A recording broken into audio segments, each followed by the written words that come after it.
Hello, everyone, and welcome to the Dyslexia Life Hacks Show. I'm your host, Matthew Head, and in this episode, I'm talking to Lisa Heleniak.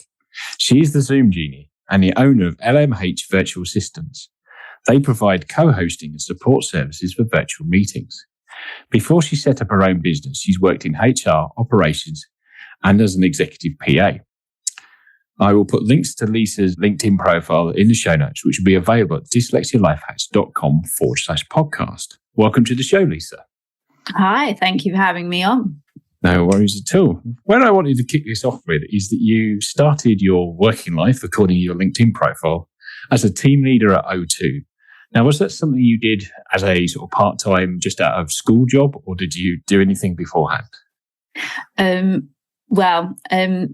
I very randomly, I went to boarding school and weirdly kind of struggled, but didn't because everyone was very, very academic and I wasn't. But being dyslexic, I was brilliant at sport, music and art.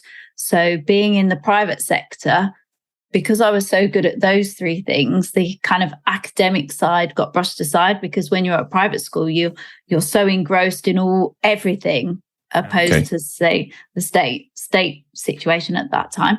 So I was kind of looked upon as like, oh, she's great. She's really great at sports. So I kind of flowed through my boarding school days in private education quite easily, although academically I was terrible.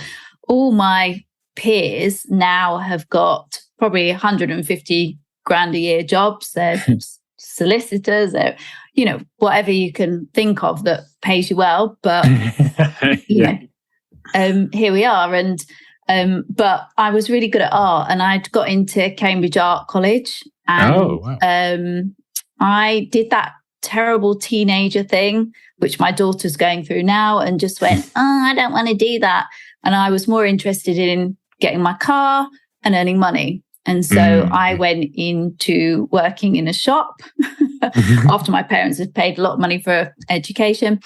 And then I had a boyfriend, packed up my car, moved up to Leeds, worked in a shop again, and realised that this actually wasn't for me, and I was quite intelligent. And so then I got a job at O2, which at the time was BT Mobile. Oh, yes. And although I was dyslexic and struggled, but I think what happens is you're dyslexic, but you're compensated in other areas. So you overcome, as you probably very well know. And so my communication skills, customer service, overcome everything. And so I quickly started sort of this, what was just an admin job at O2 BT Cellnet at the time, and quite quickly became a supervisor and worked up the corporate ladder quite quickly, which was weird for me because I struggled in everything that I kind of did, but I covered it up as you do. And with my outgoing, lovely, bubbly personality and being really customer focused and working hard and all those kind of attributes that I'd learned from my parents and going to boarding school sort of took me up the corporate ladder. And, there was things that I struggled so much, but I just learned very quickly how to sort of cover things up and push them under the carpet. So when I moved up to Leeds, I very sort of luckily fell into a corporate job. And so that's how I dropped into my position without having to go to university. And I felt like I'd kind of done university because I packed my car up and moved up to Leeds to live with loads of students. So I felt like I did that university thing. And my career progressed from there. But then they were making loads of redundancies, and obviously money took over. So so I took quite a hefty, nice redundancy plan, and bought a house in Leeds, and then dropped into a position of working for a consultancy. And I became a PA, and that's how my PA role, which then worked into my own business as a VA, has progressed. So that's kind of my timeline and my story. So I'd say that I've kind of covered everything up, been quite lucky. And, as a dyslexic, you get by, you just cover stuff up, and you use all your other attributes to move you up the ladder. So I'm sure that makes sense to you, doesn't it? It does. So obviously being in private school when you were younger, and you said about the sport, basically you excelled at that, which gave you almost a free pass to struggling with your other subjects. Yes. Did they know you were dyslexic at that point in time? Yeah, I was diagnosed at the age of 10. Oh, yeah. I had a reading ability of a 7-year-old, so that was all the alarm bells. But obviously my parents wanted me to go into private school, so I had to sit an exam. That ain't going to get you into private school. So I had to have tuition. And then when I took the exam, they were like, oh, she's just not bright enough. She needs to go in the lower year. And my parents were like, no. But when I got diagnosed with dyslexia, I had a really, really high IQ. Yes. So it counteracted. And fortunately, weirdly, my dad was a vicar, and the private school that I went to was originally founded for clergy daughters. So I got a bursary, and I think they kind of let me in out of, well, she's a vicar's daughter. We've kind of got to let her in. Oh, blimey, stars aligned. Yeah. So I know. So my kind of path was driven out. So that's how I managed to get into private school. Otherwise, if I'm honest, I don't think my parents would have been able to, they wouldn't have been able to have got me into the private school my sister went to in a million years. But I think I was kind of let in. And dyslexia was such a new thing then. No one really knew what it was. They put you in a category of, oh, you're thick. What is it? And it's like, but look at her IQ. You know, look at this report. We've had a professional report. She's dyslexic, but look at all, you know, she's amazing at this, and this. So I think they said, right, okay, well, we'll take her and we'll see how it goes on. And obviously it was kind of the making for me, because academically, I wasn't that great, but all these great things of the art and the music and the sport that is exposed to you at a private school compared to the state system. I mean, if I dare say it, we played lacrosse. Ooh, and so I was brilliant at that. Tennis, netball, everything. You know, we were just so I didn't feel that inadequate, even though I knew I wasn't academic. I couldn't, like, I was allowed to not do GCSE French because I was so bad at languages. And because I was assessed, I was also given extra time in my GCSEs and my A levels. So so I kind of rode through the life of private school. But clearly now I look back, you know, God forbid, you know, you're sort of dyslexic, but you're given all these other gifts of being arty, creative, sporty. You know, your brain is overcompensated in those other areas. And, you know, as long as you can grasp that and take that with you and go down that direction, then, you know, you're above average in a weird way, even though you can't string a sentence together. Yes. It's interesting, isn't it? Because your example of how you got through your private school, so basically mostly secondary education. Yeah. With the fact that you were so good at all the arts and sports stuff that it almost didn't matter. No. Because they were like, wow. And that's probably quite good for the confidence for you as well, because rather than just being the person who feels like they're thick all the time, and you knew your IQ, which this bit of paper proves I'm not, which I think quite a lot of dyslexic people don't have. I mean, when I got assessed, I was 6, so I don't remember by the time I have any memories. That's very young, isn't it? Yeah. So sounds like you didn't have the negative side of getting the sort of negative self-belief of feeling like you don't belong in school or stupid or any of that kind of stuff. Just because you're really good at sport and had the test behind you. Yeah, and I think I was very lucky, because I can imagine that it is difficult. But I just very early on, from the age of 10, worked, and I had a tutor that helped me. And it was all about, and she explained to me, and I read up on it, and she explained to me that dyslexia is never going to go away. So I'm going to help you not overcome it, because you can't overcome it. I'm going to help you. I'm going to teach you all the tricks in the book to get by. Oh, okay. Yeah. And so she helped me give me the confidence and this is how we can work around it. And I think I learned quite early on, from about the age of 10, 11, before I went to boarding school, it's never going to go away. But I think also, like, my parents said that from a very, very early age of even like 4 or 5, I was intelligent enough to pretend. I'd like hear a book and then I'd soak it in. And I couldn't read, but I'd soaked in the detail so much that then I could relay it. So everyone just thought, so you just overcompensated in other areas but I can imagine that if you weren't as fortunate as me, then you are put in a category. My sister went to university to study to become a teacher, and she did her dissertation on dyslexia. And interestingly enough, there's a whole different world that I didn't know about, and probably something that you've experienced. But, I was quite lucky, but I suppose not in a way, because you go through life just constantly fearing of, if you've got to read this and you've got to do that. And, my ex-husband used to say, I used to write a shopping list, and my ex-husband used to say, How do you function? How do you work?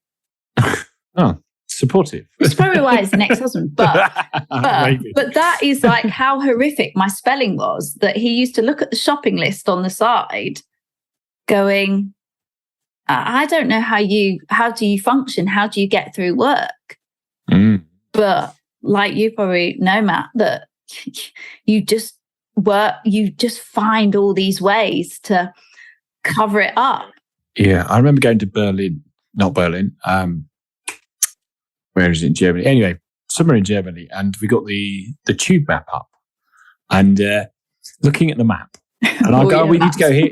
Yeah, we need to go here and here." And my partner at the time, she's like, "How can you tell? Because you can't read in the place names." Yeah, but I can't read the place names in English. So they're just more jumbled up place names to me. But I know this pattern matches this pattern, and we need to go down this line.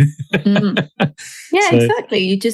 It's like colours and visual and I just know that's how you get there. You just you just compensated, and thank God, really, because otherwise you would be put in that category. But interestingly enough, the thing that I was quite surprised about is that, and it might be higher now, or statistics might be different, but I was quite surprised to learn that 1 in 5 boys are dyslexic. Now, I think that's quite high. Yeah, that is quite high. Yeah. And I didn't know that, but if I'm honest, I don't really know any other girls that are dyslexic. But yeah, I was with a guy for years and years and years when I moved to Leeds. And quite early on, I was like, "You're so dyslexic." And his parents didn't really deal with it. And so I said, "Look, you need to go and get tested." And he got tested. And he was at university and he was severely dyslexic. And he ended up getting a computer. He got the coloured glass sheet, so when he read. And so, but no one had seen that apart from me. And then I'd pushed him. And so, he went on to finish his degree really successfully, and now got an amazing job at BAE Systems designing unmanned aircrafts. Now, I don't think, if I'd not picked up on that I thought he was severely dyslexic, and managed to push him to get the computer, the reading, all these things, and the extra time in his exams, he wouldn't be where he is today. But I just picked up on it. And so there isn't, even, I don't know what it's like now as a child, because my 2 girls clearly are so not dyslexic. They're amazing readers. They've got no work ethic, but they're absolutely amazing readers, which I just find, because my ex-husband used to be really worried that they would be dyslexic. Yeah. But they're clearly far, far, far from dyslexic. They all learnt to read way before anyone in their class. But yeah, my boyfriend from that time in Leeds was so severely dyslexic, and he probably wouldn't be where he is now if I'd not picked up on that and pushed his parents and him to get him diagnosed and get all the extra things that you could get. But it is, I think it has improved over time. But as you can see from what's going on via social media and various sort of things that are popping up. And I think the detection's got better. But yeah, there was an age where it was like, what am I, 38 now? So I'm an anomaly. You're such a baby. I'm an anomaly out of people I talk to by sort of immediate age group of being picked up as a child. You can hear it through previous guests I've had on this podcast. Over 30 of them, and the overwhelming majority of them are picked up as they're about to go to university. Now, some of that is because obviously the intelligence gets you through school, and maybe I just was really bad. But and then when it gets really hard, it starts to be picked up on. And other things, I think, is people's understandings have evolved over time. So, because I was going to ask you, actually, just casting your mind back to the tutor you had at boarding school when you said that they found tactics and tricks to get you around that. Considering I run a website called Dyslexia Life Hacks, what sort of tricks were they teaching you at the time to help with you at school at that point? God, you know what? It's such a long time I can barely remember. But what you're saying is at that time, it was such a new thing, and no one had really heard of it. And lots of people would just say, well, she's thick, or dyslexia is just an excuse. Your child's thick. You're just using it as an excuse, but no one really knew about it then. But like you say, the hacks were, I suppose, just sort of having bigger print,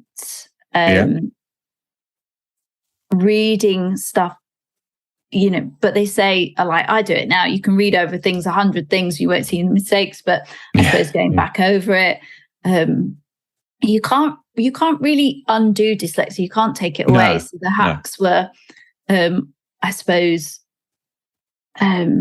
just sort of being open and honest, or saying, can you repeat that? Or trying to memorize things of, so I'm very visual, so I can remember things in color, but obviously that wasn't such a big thing. So she would say, try and so she'd say, visualize when you read something, visualize it and trying to remember it in such a different way. Whereas people would just read something and remember it. Whereas a dyslexic you have to visualize it. If someone says to you, go upstairs, turn left, go into the drawer at the bottom, it's number 2, that is just like a dyslexic's nightmare, isn't it? You can't store that kind of information.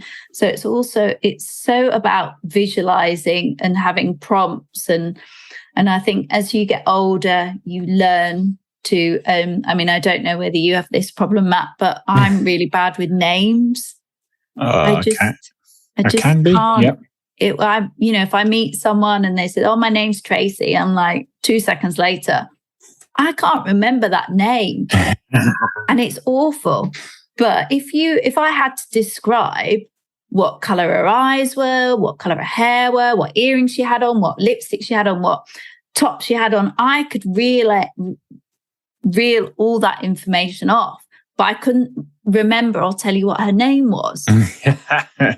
It's so weird. There's such it's a memory, there's part of your brain that you just can't, it's really hard to store. So it's hard to read. But I think part of dyslexia is you can't store certain stuff that's like names and. Yeah, I must admit, like, the transition to virtual meetings, so some people just have their name written across it rather than a photo or anything. It's like, I have no image to hang who you are on. Yeah. And I'm like, that person, whoever he was. Yeah. And it is really hard. I sort of need the image, that sort of coat hanger it on, like, right, that's the person with the glasses, isn't it? As you quite rightly said. Yeah. Well, this kind of leads me nicely to your PA job. I was reading in your profile at some point, you were PA to 4 directors. And I was like, how do you balance all of that? Because that's something I really, really struggle with. I don't know how I did it, but I pushed that back to my personality and being gifted with being quite likable and people being able to relate to me. And so these directors, so if I made a mistake, it would be like, it's all right, learning those hacks, like, I became really good friends with the IT guy, the HR person. So if I did an email and it needed to go to the CEO or the directors or whatever, I would have to, because I'd kind of built these it's all about building relationships, so that I could go, oh, could you just check this email before it goes out? Because, it would be awful if I made a mistake. And yeah, some things did go out wrong. Like, I remember I did something, and I sent something out, and it was a contract, and I'd put pubic instead of public. Yes. Yeah. Because what's the difference? Pubic, public, it looks the same to me. Yeah. And I will never live that down, because people, even today, when I worked for this corporate consultancy in London, still, do you remember when you? So so I just built relationships, got really connected to people, and they knew what I was like and how it was, and so I kind of got away with it. And I still made horrific mistakes in my English. Yeah. But, that, like you say, I suppose it was the hack. I say the hack is building those relationships and getting away with it. And people just going, oh, she's so lovely. Oh, it doesn't matter. Oh, you do. So I assume that you hadn't told any of them you were dyslexic then? Probably not at the beginning, no, because again, I was kind of came from the era where, well, if you're using that as an excuse, and still to this day, I would say that people don't really know the full extent of dyslexia and what it is, and there's so many kinds. You could list 20 to 100 different kinds of dyslexia and how people suffer differently. So I didn't, but I think in my head, I used it as an excuse. And I probably, if I'd not used it as so much of an excuse, I probably would have got further in life. I think I kind of let it eat away at me and use it as an excuse. Yeah, that sort of point where you don't get a promotion, you're like, well, it's because of this. Yeah. Things like that, yeah. And you kick yourself because you've made that mistake, and so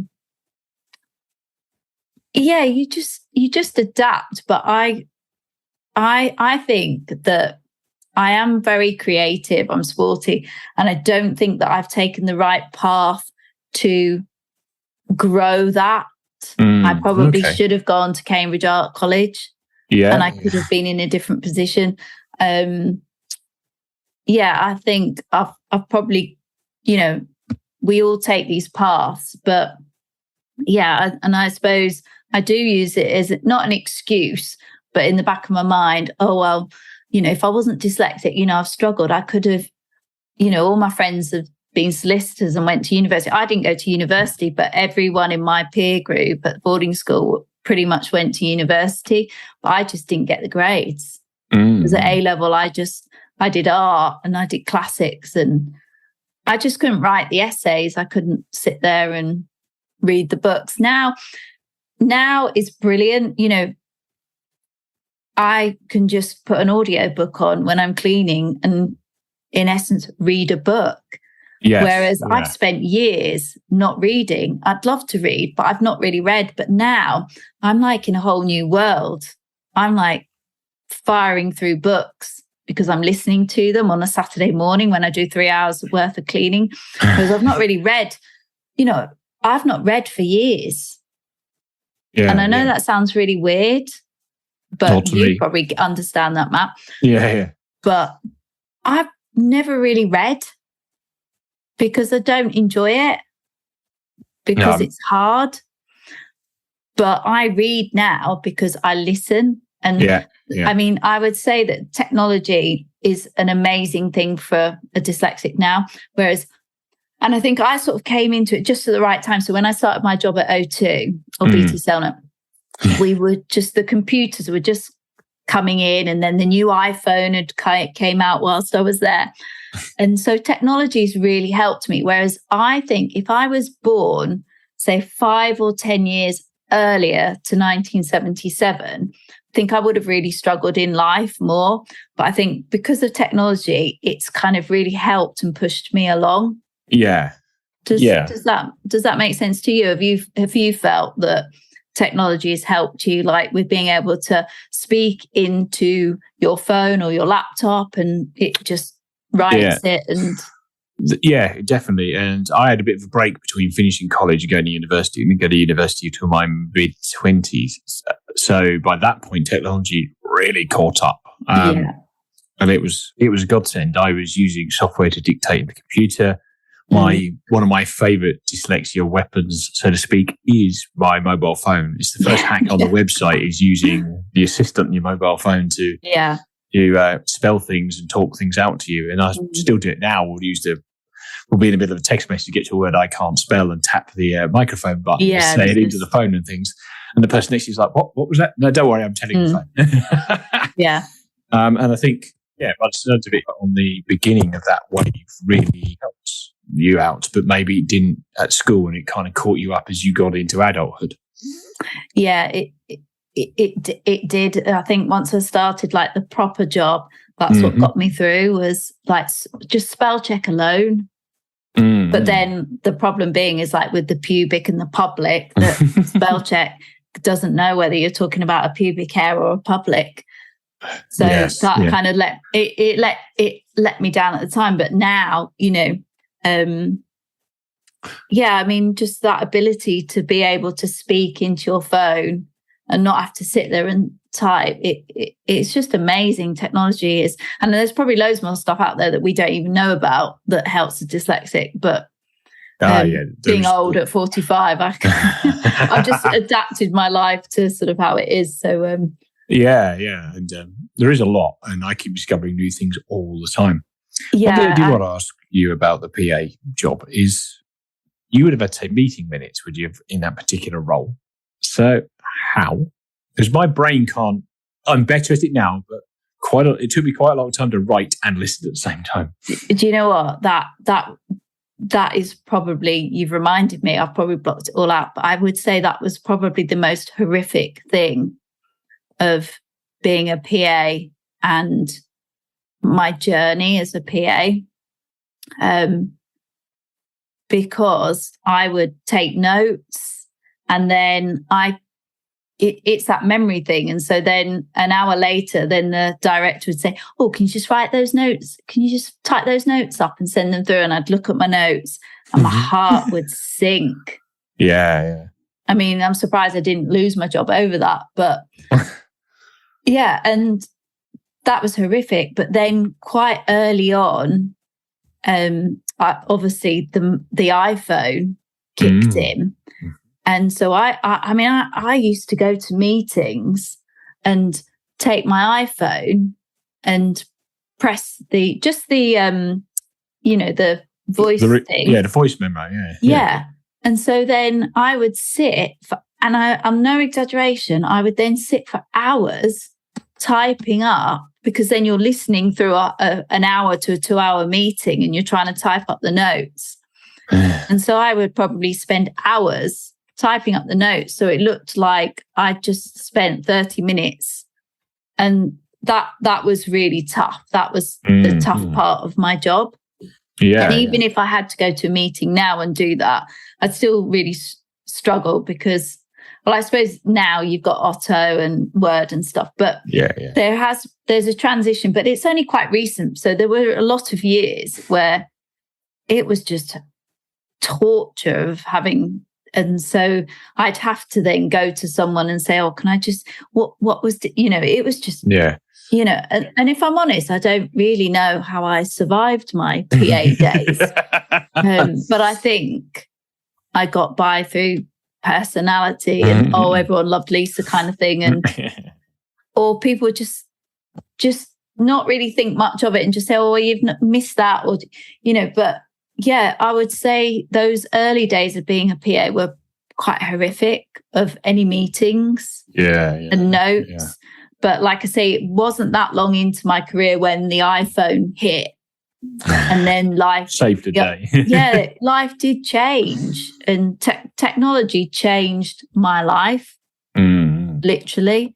But if that hadn't come in, I probably would have given up. But I suppose I just masked it, and then it's like writing key. But the trouble is, your memory's so bad in a weird way when it comes to writing. So even if you wrote anything key, an hour or two later, you'd be like, what? And if you left it to the next day to write up your notes, you were absolutely done. Oh, yes. I remember I'd sit in a meeting and I'd literally get back to my desk and type the minutes out because there's no way I could have able to wrote it later on in the day at all. Luckily for the kind of job I work in, everybody wants bullet point minutes anyway, so it wasn't the end of the world. But imagine in your line of work, it was a lot more in depth. Yeah, and I really struggle, and I do it now. Like if someone is in almost dictating to me and says, "Oh, just put da da da da da," and so you'll start typing, and you'll get halfway through that sentence that they've said. My brain cannot, which is the dyslexic brain, cannot remember what someone's said to write. Yeah. And I know people can't grasp that if they're not dyslexic, but it's just really tough. Even at 45, someone will say, "Oh, could you just put, and you're like, "Oh, could you just, what was that you just said?" And you just think, even now I turn around and go, oh, God, I am dyslexic, and I've kind of like tried to move away from it, but it is frustrating and it's tough. It is tough even at 45 dealing with it, because it just hits you all the time and it's a struggle. And then even my girls who are 9 and 16 are like, "What do you mean you don't know how to spell that? Oh, you're so dyslexic." And it's like, but you just... Yeah, it can be. I imagine rearing children who are not dyslexic can be tricky when you are dyslexic. Yeah, because they can't get their heads around it, and they're so like brilliant at English, which, like I say, my ex-husband was really worried that they would be dyslexic, but they're so clearly not. And so they find it, like my 9-year-old finds it hilarious. Like I'll be doing something and she'll be looking over my shoulder and she'll like, "Oh, you can't." No, or I'll say, "Oh, how do you spell such and such?" And she'll just reel it off. And, to this day, I cannot spell broccoli, and I'll never be able to spell broccoli. And there's certain words like that, I'll write on my shopping list and everyone's just like, "What?" Yeah. But I suppose as a normal person who can spell broccoli, it's like, well, but at the age of 45, there's certain words, a lot of words like broccoli, I cannot spell. I'll never be able to spell them. And I write them on my shopping list. I make it up every week, a different way of spelling broccoli, but I will never learn. I cannot work out how to spell broccoli. But do you find that there are things you do with your children that your dyslexic brain is leaning into its strength? They're like, how the hell you're able to do that? Kind of the opposite side of that coin. Yeah, well, I suppose that's down to the creative stuff, Yeah. I can do all sorts of things. And I think, unfortunately, our kids are being brought up in a world where, they're not sewing, they're not gardening, they're not doing art. And, I was just brought up on all this kind of creative stuff that you did for hours on end. They sit on their phones and they watch TV. So they're not using their brains how we did anyway. But yeah, there's lots of times when they are like, "Oh, how do you do that?" And it's like, well, that's just how it is. But I put it down to being creative, but I think that is my compensation of being so dyslexic that it's the dyslexic strength that is your creativity. Yeah, and just having obviously quite a high IQ. Just I've got an immense amount of common sense, and so I can and my intuition, and I can just see, and so I've just been able to overcome it massively and not. I mean, yeah, it'd be lovely to be a solicitor, but I can't read, so. Yeah, But there are lawyers out there that are dyslexic. So. There are, and God, I take my hat off to anyone that can do that. But the thing that, I mean, I don't know what you think about this, Matt, but what I've noticed recently is that there is a real strong sort of presence of, if you've got ADHD or like you've had Andy on, where the kids are, really struggling. What's the other thing to ADHD? The neuro. Andy's child has autism. Autism, that's it. To me, at the moment, autism and ADHD are this massive thing. Mm-hmm. And to me, I don't hear or see much about dyslexia anymore, because the ADHD and the autism seems to have overshadowed. I mean, you may see a lot more of the dyslexia side of it because you're really into it.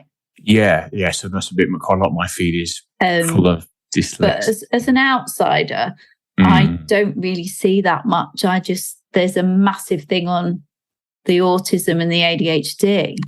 I have seen that the autism has becoming more and more my radar recently. So whether that is kind of me feeling the effect that you're seeing in a bigger thing, but I happen to move in the world, particularly online, particularly on LinkedIn, that's either engineers or people who are dyslexic. So, but I have noticed a little bit more, I guess, noise from the autism and ADHD world. Yeah, maybe it's just sort of getting it out there. But I think dyslexic came out and sort of reared its head, but it's really dropped off, I think, recently. But so I don't feel that connected. Like I've come across you and there's another guy on LinkedIn and someone else, but that's as far as it goes. It feels like it's kind of going under the carpet, which is shame, because like I say, if there's 1 in 5 boys that are dyslexic, then it kind of needs to be more out there, I think. Yeah, and we're hoping with things like this podcast, the work that Made by Dyslexia do, British Dyslexia Association do other stuff, as well as there are a lot of people out there that succeed with dyslexia, and there's a lot of other charities or people like myself who've got smaller concerns that are doing things to get the voice out there, that people will find the right kind of thing that sort of resonates with them. Yeah. And hopefully that will kind of grow on the platform. But social media goes up and down in waves, doesn't it? So maybe. Yeah, because like the whole Richard Branson, and there's quite a few famous people that are really dyslexic that sort of comes out, but it just seems a bit quiet at the moment. So it'd be good to kind of. Yeah, I think the sort of dyslexia thing got onto LinkedIn early part of this year, I think. Yeah, and Richard Branson had a lot of noise about that, and then Matt Hancock with his dyslexia bill. Yeah, that's it. Maybe it has quietened off for a little bit. But I do find social media seems to go into waves of what's up and what's down. Yeah. So maybe just on the downward trend or wave.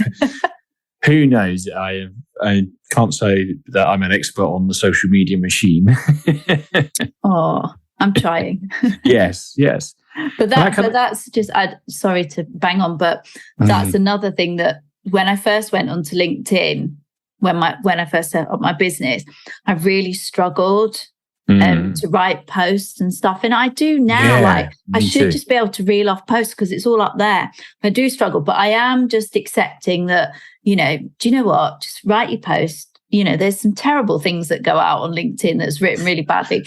And so the past 6 months, I've become a lot more confident, and I do write posts quite regularly.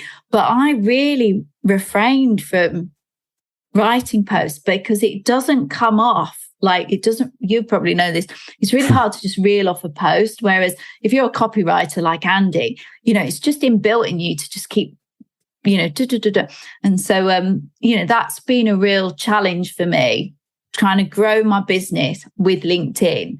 But I am definitely getting there, because now I'm kind of just like, it doesn't matter. Just write them. Spell check them, write them. If people want to pick up, people on LinkedIn do pick up though if you write the wrong "your" or which I just think. But yeah. So there's always somebody, isn't there? I can't say I've had too much of that, but I guess with the fact it's called Dyslexia Life Hacks, they probably expect no one would dare, would they? Oh, you spelled that wrong. Yeah. Have you seen the name of the? It's not it's your. Yeah. Well, I'm getting better with homophones, so you never know. But yes, I must admit, I do struggle with posts. Sit there tapping out posts and stuff. It's something that still feels a little bit alien to me. It's like I know what I want to say about this podcast episode or whatever I'm promoting at the time. But how do I do it? I know. And I don't want to pay a copywriter like Andy over £300 a month to write my post, because then I don't feel like it comes from the heart. I think a post on LinkedIn needs to come from you and from the heart, not from a ghost copywriter. Yeah, maybe. But yeah, it's how do you get authenticity? As discussed at Andy, we did talk about that. How did he make it sound authentic? Although it's a ghost copywriter. There's a real balance. But I think like someone like Andy is brilliant like that, because you can, if you connect with someone like Andy, then that's great. But I do sort of, sorry. No, it's all right. Long form podcast. So on the subject of LinkedIn, your virtual assistants business, how did that come about? Because you're well ahead of the Zoom game on this, because you kicked it off in, I think, 2017. So what was the sort of spark behind that? I think I got to that point where I'd split up with my husband, and I had two girls that I wanted to be able to take to school, pick up. And do you know what? I didn't want to do that corporate thing anymore. I didn't want to get up at 6 and get a train and not be there for my girls. And I thought, do you know what? If I don't do it now, I never will. And I took a massive leap of faith. I had no money in the bank. I didn't really, and I just thought, I've got to do this. And so I set up LMH Virtual Assistants, and weirdly, it went fine. It earned me good money for a couple of years. And then from the pandemic is where the Zoom Genie developed, because everyone was going on Zoom, and I'd worked with this presenting virtually company, and so that's how that. And I'm much more suited to presenting virtually, because it's more being on the camera and connecting with people, and whereas being a VA is probably dyslexics' worst nightmare, because you're doing a lot of it's not so bad being a VA, because you're doing more stuff on your computer. So you can take the time and read and stuff. So that's kind of how I grew into. So October last year, I just thought I need to niche down at something that seems quite massive, but no one else had jumped on the bandwagon. And I was like, right, I'm going to do this. And so it took me about 3 months to come up with the Zoom Genie name and the business and the colors and everything. But I did it. And so, I split my time between VA work, my VA business, and Zoom Genie, because obviously I didn't want to not be without an income. So my VA brings me up in a solid income, and then anything that I do for Zoom Genie is great on top. But that's a work in progress, and it's kind of going like that. So hopefully in sort of the next 6 to 9 months, I'll be able to drop the VA and become just Zoom Genie. Yeah. So I'm really interested how this Zoom Genie works. So if I'm your client and I want sort of a basic thing from you, what do you do for me? How does this work? Because I was reading that you can provide hosting for meetings, but you could also provide training and lots of stuff in the background. So what exactly does the Zoom Genie do? Yeah, so I have, in essence, 2 layers. So my first layer, I would say I'm a co-host. So let's say you're going to do a training session or a webinar or whatever on Zoom. But the crux of it, actually, if you're trying to present and give a 2-hour session that people are paying for, and you're trying to faff around doing bloody, trying to put people in breakout rooms, your PowerPoint slides are all going to put, I was doing a call today, and my client, her internet went down.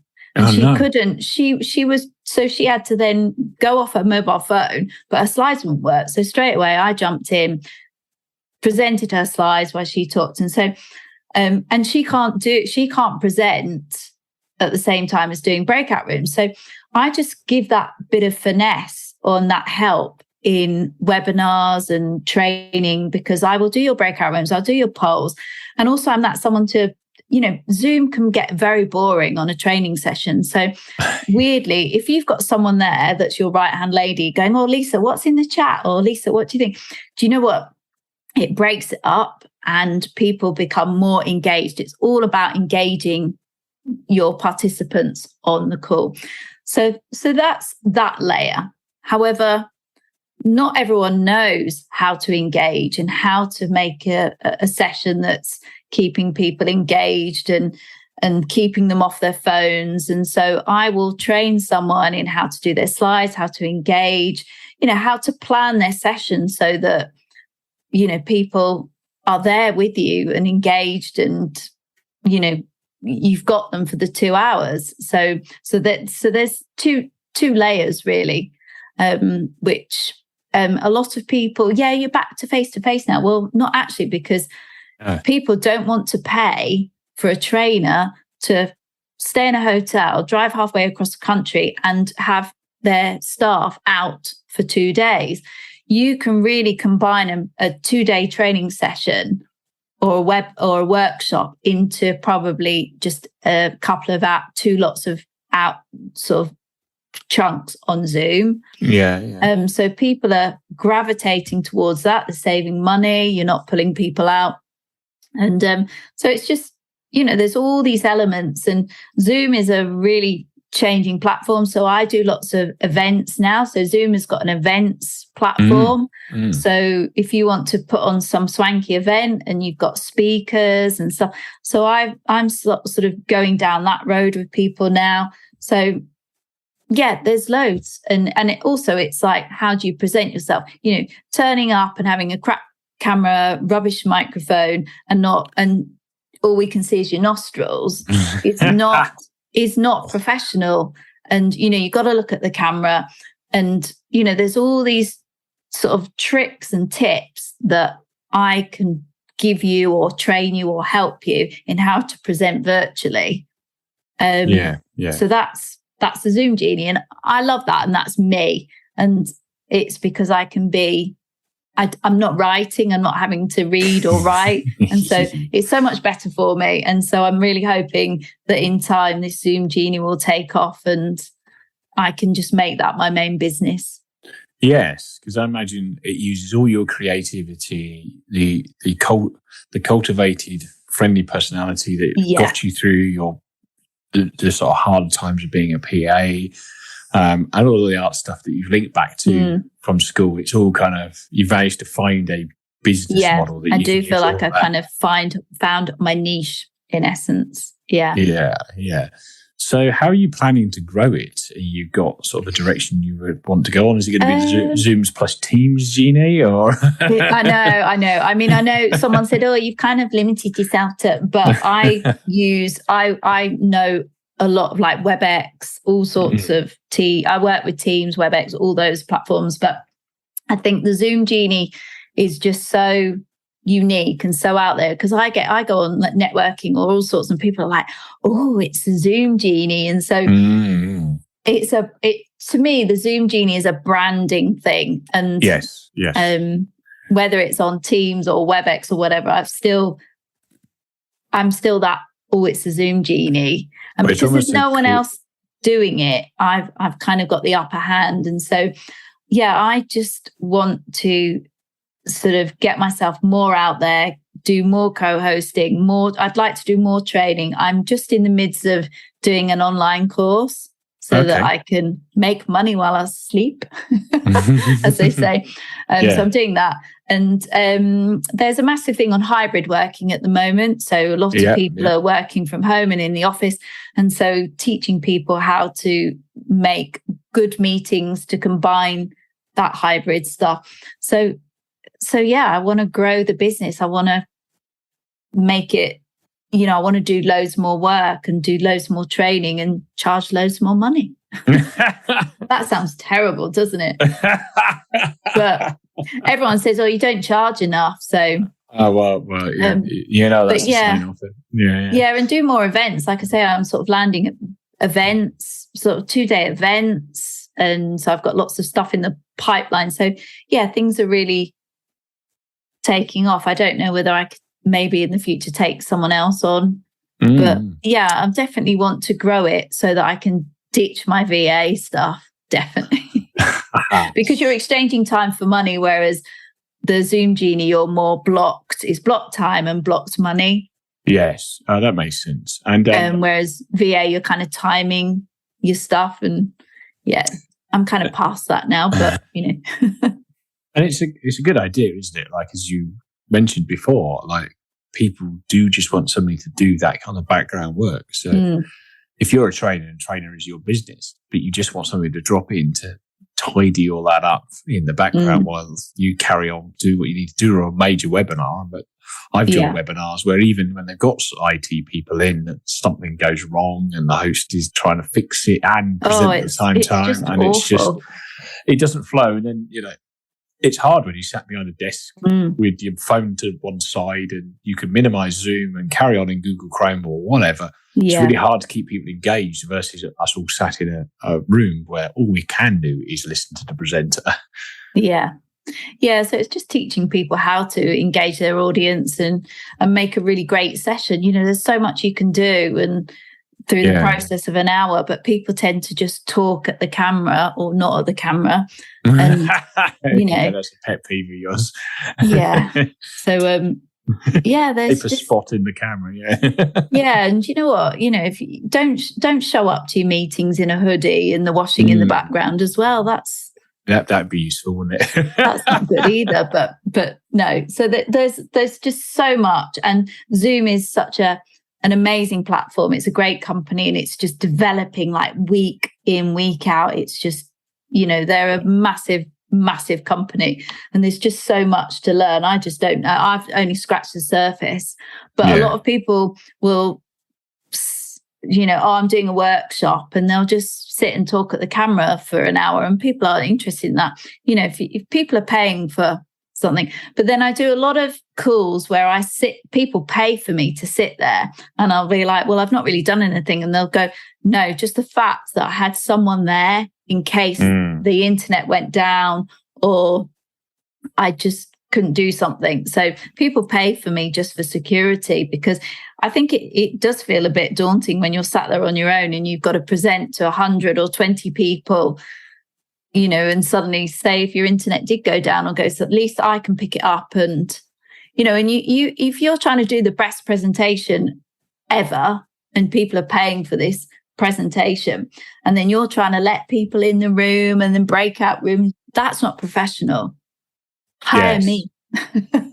Yes. Or watching the chat go around, you can field questions and thin that out and all that kind of stuff. Because I've been on webinars and it's just insane. I know, and I get a real feel for the room, because while someone's presenting, I can feel what's going on, and you know, and you know, if you can really use me to my full extent, I can really work the room with you and interrupt, and you know, it's just getting that flow. So cool. Right, well, I think I'm going to start getting towards the end of this podcast, and every guest that comes on the podcast, I ask them 3 rapid fire questions. They're rapid fire questions from me, but they don't necessarily need quick answers from you. I'm dyslexic, remember. I'm not very good at stuff like this. My brain doesn't engage. So just to pre-warn you, the other guests. Just pre-warning you that worries. Putting a dyslexic on the spot like that is. Okay then. So, question number 1: what prejudice have you had about dyslexia that has been proven wrong?